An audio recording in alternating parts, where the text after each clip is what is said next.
Manchester United head to Tottenham with confidence building.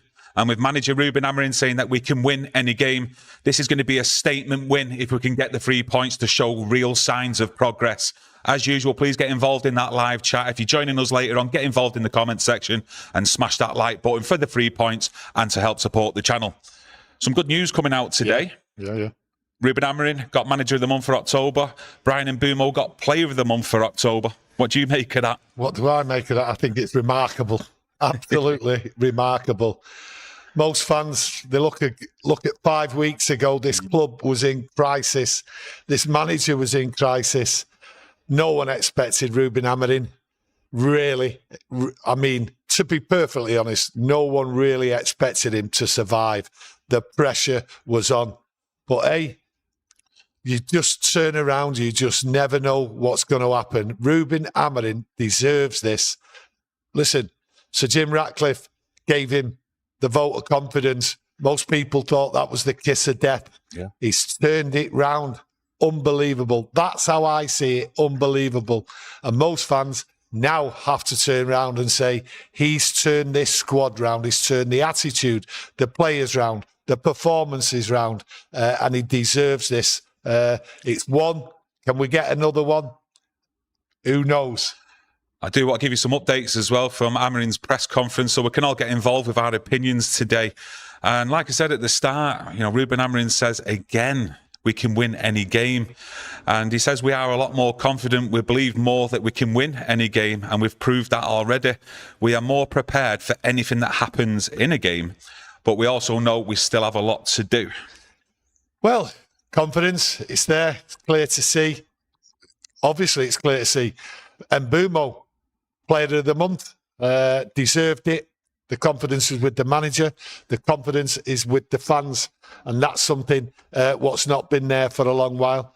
I look at it and I say to myself, you look at last year, there was no confidence. Players pitching with each other. Now they're all together. This is a completely different Manchester United football side. And the club, to be honest with you. And it's proven with them accolades, the player and the manager have got. I'm looking forward to this game. He talks about difficult things, managing it in games, difficult moments. And I think this Manchester United side can cope. And I think they've proved it over the last 5 weeks, to be honest. Yeah, I want to know how confident you are of getting the 3 points against Tottenham. But he talked about progress as well since last season. He says that we are a better team now. We play better. We understand the game better. We reached the final last season, confident that we could win. But now we manage the moments of the game better. Do you believe that, though? Do you believe that Man United control games better, especially in them final moments, let's say the last 15, 20 minutes of games? I think they understand the game better. I think they understand each other better. I think when you look back at the comments from the manager, from the club, from players, they've turned around and said, we never enjoyed last year. Last year was terrible. We had some bad characters in the club, and I think people didn't want to understand what Rúben Amorim was trying to get over to the squad, and some players just didn't care. But this squad, what's there, and it's not a big squad, they believe in Rúben Amorim. They care about this football club, and especially signed in the summer, how much they care, how much they want to be part of this football club. So they manage the game well. They believe in Rúben Amorim. They believe in the football. I think it's all there. He talked about the defending as well, and it's something that me and you've discussed, and I've seen it a lot in the community, in the comments section, about the defending of the team recently. And he does say that we cannot suffer the amount of goals that we have been suffering. When you have talented players, if you defend well, you can win at any game. But we need to defend the box better and be more aggressive. And it's something that we go into this game where you think, can we actually keep a clean sheet in? What do you think? Well, Rúben Amorim is conceded, and he admits we have to improve. But the thing is, I also put that down to Rúben Amorim as well, how to improve. I've given my back three, and that seems to be where we're conceding. Especially against Nottingham Forest. We have Luke Shaw, we've got Yoro on the right, and we've got De Ligt in the middle. That, for me, is the problem because he keeps changing it. You know, there is talk, Harry Maguire, is he going to come back? Or we need Harry Maguire back. Yeah, we know we conceded 2 bad goals against Forest. And then the clamour from fans out there was, oh, Harry Maguire, he would have done this, he would have done that.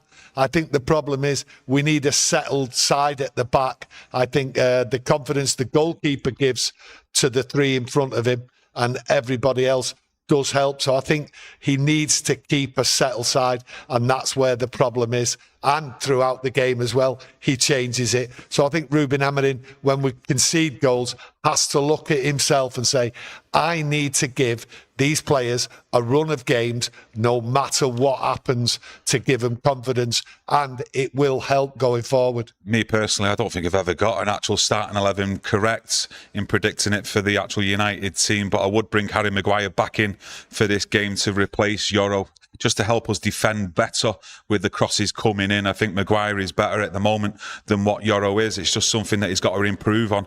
And he's only, 19 at the moment? I think he's 20 years of age. I think we've seen all the attributes that he's got, and he will be a top player. But Maguire comes in to the back 3 for this one for me.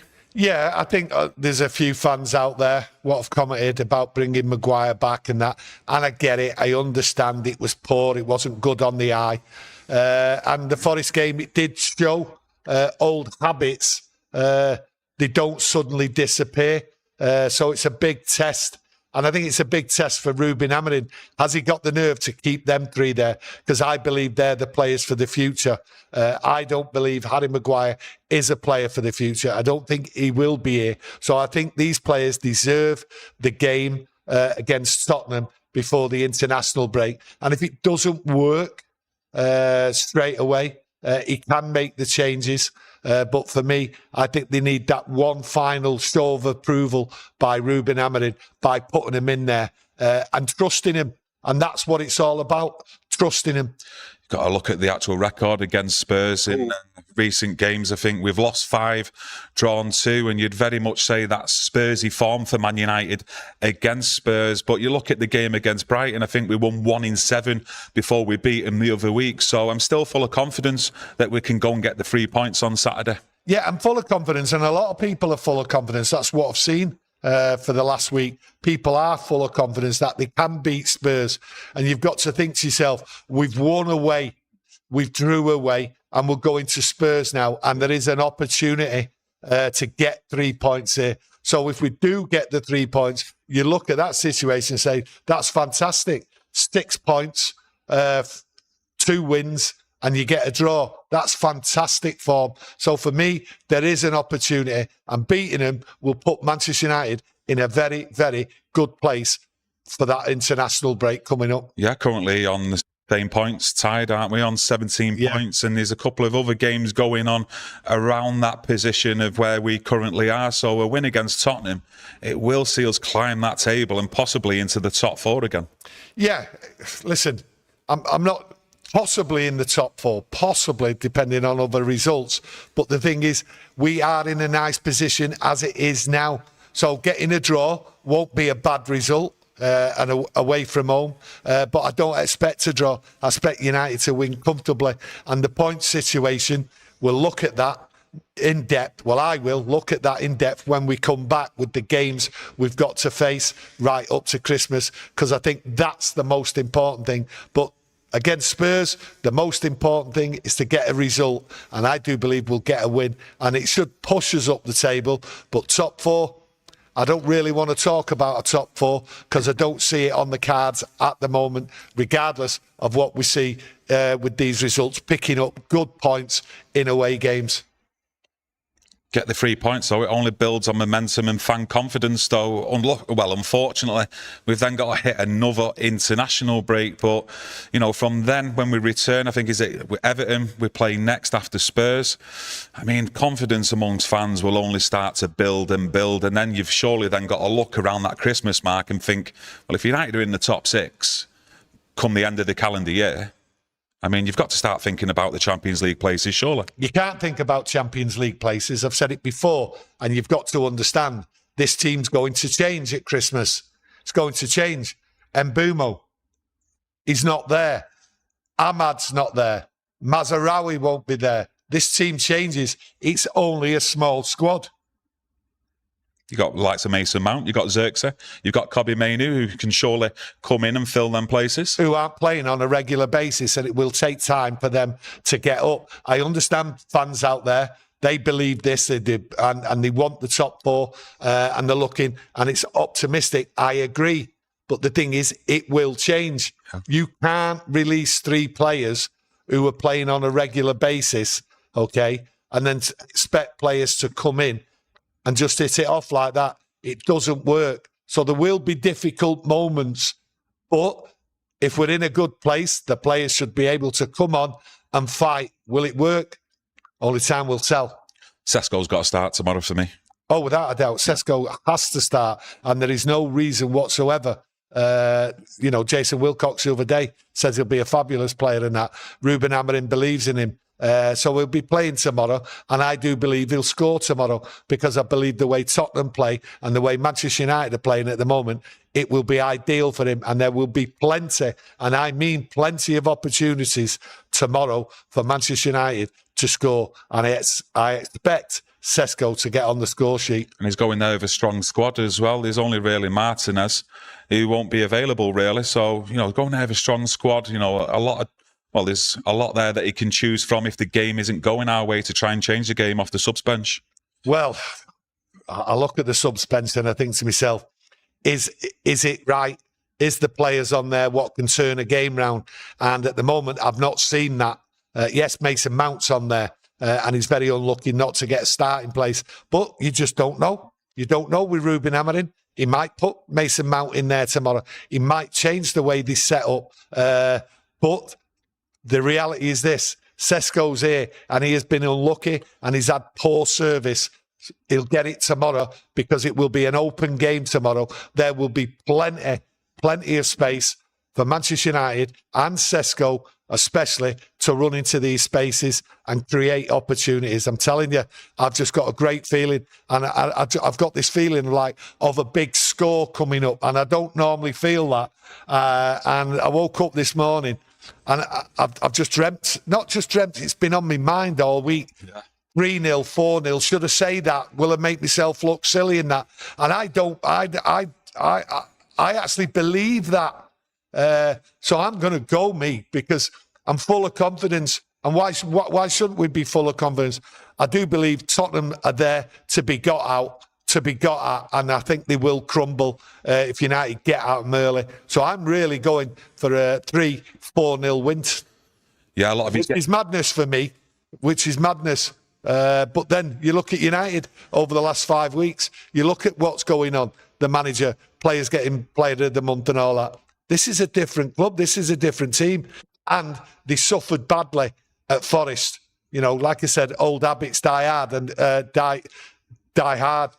And I look at it and think it's a big test. It's a big test to get over them old habits coming back. A lot of you joining us in the chat with a lot of positivity, all from around the world as well. I've seen Thailand, Zambia as well. Let us know where you're joining us from in the live chat. And I just want to go back to Leny Yoro as well, because I've seen something, what he's mentioned earlier on today from The Guardian. And he said, Yoro, I think everyone knows that last season was a really emotional season. We cannot build something with bad energy or bad atmosphere or bad characters. So he's basically saying there that that's what was there in the previous squad. Do you see anything like that in the current squad now, where you think, yeah, 1 or 2 still need to go, who bring that bad energy and bad characters? Look, bad characters, bad energy. Every time a player who's in this squad opens his mouth, talks about that, it just sounds so familiar from every player. And they're really calling those players what was put in the bomb squad. The toxicity clearly affected him and affected the whole squad, to be honest with you. And there was nothing what could be done, because these bad characters created the bad energy. So I feel sorry for him being a young player. It's not what he wanted. Difficult season for everyone. Difficult season for the fans. Now it's all changed. And I just see this squad in a completely different way. I look at them, and I did say last week, the way they rally round each other, the way they celebrate goals, the way they celebrate at the end of a game. to me, it's all for one and one for all, and they're all getting stuck in. So I feel sorry for Leny Yoro, young lad, difficult then to go through coming to Manchester United and then having to suffer them fools, them bad characters. It's a poor reflection on the club, to be honest. Wayne the Red from our members club says Mount needs to start. He's got all the attributes we need. He just needs to keep fit and he will sweat blood for us. Edwin from our members club as well says an early goal for United and we'll see that big score. I think for Mason Mount, I think it must be starting to be a little bit demoralising if he doesn't get in that starting 11 tomorrow, especially with an international break coming up. It's a long time not to start a game. And the game he did start, I thought he was excellent. And I thought he's been excellent any time I've seen him this year. But I think, really, Mason Mount has to start knocking on that door of the... Ray says, let's get the effing points. I am in a bullish mood to get 18 to 20 points after the 11 games. Let's be having you, Manchester United. Not felt this happy for our team in a long while. Bullish mood. Super chat. Fiery mood, that's what I call that. He's right up for it, and so you should be. So should everybody. Do you know what? I think you might be better off repeating what you did say for the first couple of minutes before that, because the sound did actually go. So, was there anything important you said, or can't remember about Casemiro and Bruno? Yeah, I don't think we've got any worries with them. I think if you look at last year, forget last year. That was last year. This is a different team, different squad. Bruno, Casemiro, completely different. They haven't let us down. So I've no worries about the midfield because I see a difference in the midfield. The midfield is being helped out by Luke Shaw.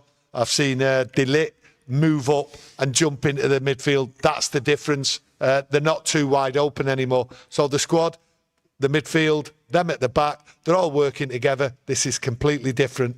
Yeah, I'd just like to thank you all for letting me know that the sound had gone and now it's back on. I think there must be a bit of a technical error there where it's switching from one source to the other. But like I say, if it comes back again, just let us know in the chat. Edwin from our members club's come back and he says, do you think Mount might have been carrying an injury as Rúben haven't been using him lately? Concerned because Mount has been excellent. I know he did come off pretty early against Burnley, didn't he, at Old Trafford? And it does look like he's trying to manage his minutes as well. Well, I'm not guessing if he's had an injury because I've heard no reports. Yeah. There's been no reports. I think it's just purely he's not getting in the side, regardless of what. Even though Rúben Amorim thinks he's a good player and that is going to be vital for the team, I think he's just unlucky. That the players what we've got are in his position, just like Kobe Mainoo. Fred Cranham has gifted 5 memberships. Fred the Red, the absolute legend. The 5 people who've been gifted their memberships. Welcome to our members club.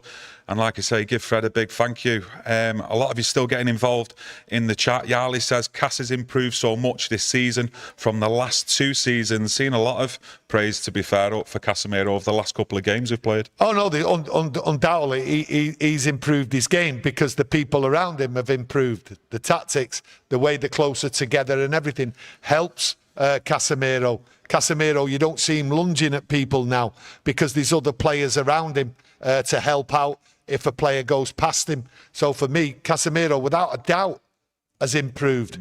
Now, the question about Casemiro is obviously going to come up by somebody in the comments because will he be here next season? I don't think he'll be here next season. I think United will move on, not just with him, with a couple of other players, because that's the intention of Manchester United, to bring in players for the long term. And Casemiro isn't. But I've got to give him 10 out of 10, right, for his improvement and the way he's playing football. But for me, his legs have gone. That's proven because he can't last 90 minutes. If you can't last 90 minutes, if you're only lasting 60, 70 minutes in the Premier League, then unfortunately your long-term future at any club, never mind Manchester United, cannot be there. Any of you surprised out there how long Luke Shaw's lasted? I mean, he did come off early, didn't he, against Brighton, but I think Rúben Amorim said he'd had a virus or something midweek. But I did say at the start of the season, in the summer, that I believed that Luke Shaw would be available for 25 of these Premier League games this season. Oh, a lot of people thought Luke Shaw would be available with the World Cup coming up. Yeah. A lot of cynics out there and that, and I'm not like dismissing them cynics. I'm certainly not dismissing them cynics. I'm not a great lover of Luke Shaw. Yes, I like him as a footballer when he's fit, but no. Is he playing World Cup? I'm not too sure, but I'll tell you what, his performances since that City game have just risen right up there, and he deserved absolutely every little bit of slaughtering after that performance against Manchester City. But he's improved, and that's what you want to see. That is what you want to see. Someone who's put it behind him and moved on. And he's not the only one who's moved on. Yeah, it might be a possibility still for me. I'm not too sure if you agree or any of yous out there, but if we don't see an improvement as well at left wing back, I think he might be a shout to go in there when Martinez actually returns from injury myself, because I'm not really seeing that from Delo at the moment, or Dorgu in competition there to try and nail on a first team spot. So I look at it, if Martinez returns, I think Luke Shaw will be rested because he'll be deserving a rest. He just keeps playing and playing, okay? And he will need a rest, and he will need looking after, to be honest with you. So for me, Martinez is going to come back into that position. He's not going, in my opinion, he will not move Luke Shaw into that left wing back to fully kick Dorgu out of the team. Not when he brought him in last year as the specialist for the left wing back. Dorgu's going through a poor time at the moment. That's how I'll describe it, right? So he's got to get his act together, Dorgu, right? And just get that Delo right out of that position, because it does not suit Delo at all. So for me, Luke Shaw moving into that position, now then you've got three players fighting for one position. Don't make sense to me. When you've got Dorgu there, he just needs a kick up the backside and he needs to improve. Luke Shaw, he needs a rest, not running up and down the wing, try to get the ball and get behind players and cross it in. No, he needs a rest, definitely, with his injury record. And I think the club will look at that. Darren Wright says, I think Bruno is helping by not trying to play in every position. I think Bruno's still going forward in games, but I think, like what you mentioned earlier on, you know, the players have got used to the system, the tactics a lot more, and you see in one of the three centre-backs, if not two sometimes, stepping into midfield then when Bruno does vacate and go further forward. So we've still got that man in midfield. I don't think it's more about tactics with Bruno, to be honest with you. I think it's more about his attitude. And I've not seen anybody, and I mean anybody, for quite a while, come on here and put comments in about, I'm sick to death of Bruno waving his arms about and everything else like that. I've not seen anyone, but I've not seen it with my own eyes on the pitch. And I think what it is, this is a team now who are working together, and Bruno doesn't seem to be wanting to run around and get in everyone's position and drive himself mad. Because I do believe Bruno drives himself mad, which then disrupts his game and puts him right off. I think he's totally changed on that pitch because of the team and what the team does for each other. That's how I see it. My belief, and I think a lot of yous out there would agree, that, you know, your confidence in your team in the attacking areas is coming from largely now Mbeumo and Amad, their partnership in games. So it's about how do they start, you know, in the first 5 or 10 minutes. I think when you look at Mbeumo, not as much as Amad, because he's restricted, but what he does, he links up with Mbeumo, and Mbeumo goes on the runs. But what Mbeumo is doing with Amad, he's encouraging him to come forward and go past him to receive a ball. But what that's done, it's let Amad know that Mbeumo is ready to receive a ball, even though he's not in that space. So that partnership is working well. We just need other partnerships to develop better in other areas, and especially in that back three. Yeah, even though Ahmad's left-footed and is on the right-hand side, he just holds the width a lot better than either Dorgu and Delo for me on that left-hand side. And yeah, he might look to cut in, but he will still hold it where he'll overlap Mbeumo, or Mbeumo will overlap Ahmad only plays well when he's going behind the defence, when he's running through with the ball, and when he's running into the space and getting behind. That's where you want to see Ahmad. It's okay him holding the ball and then running at 2 or 3 players and trying to be tricky. I like it. I think he's good at it and everything. But the best out of Ahmad is when he gets behind the defender, when he runs into space, when he gets into the box. That's what you want to see. And you didn't really see much of that at Nottingham Forest. A lot of his getting involved now. I want to know your score predictions. Are you confident of the win against Tottenham on Saturday? We're definitely confident that we can get the 3 points before that international break. I'd just like to thank you all for joining us today, getting involved in the chat with your opinions. We'll be back straight after the game tomorrow with a match reaction. We'll also be doing extra content for our members only as well, so look out for that one. And have you got anything to say? I was just thinking about Rúben Amorim's press conference. You know things are going well when the media brings up Ronaldo's name. You know, they brought up Ronaldo's name because they've got nothing to go at, and Ronaldo's only talking about the past. So for me, Rúben Amorim getting this Manager of the Month award, it's absolutely killed the media. Results are good. It's not what the media want. And Rúben, to his credit, didn't bite on the Ronaldo question. So he just brushed it off, not interested in the past. And that's the way this season's going now. We're not interested in the past. This is a different club. Behind the scenes, it's different. It's working differently. And on the pitch, the squad, it's all working differently. So for me, I've looked at the media over the last few weeks, and I look at them and think, yeah, absolutely ill. They've got nothing to say. They don't want to talk about the football because, as we know, the worldwide interest about Manchester United, right? You can sell anything. Talk about the bad pies at Old Trafford. They want something bad to say, and they can't say it, and it's absolutely fabulous to see. Yeah, some great words there to wrap it up with. You enjoy the rest of your day, and we'll be back straight after the game. So come and join us, and let's all get stuck into how Manchester United got them 3 points. Take care and see you soon.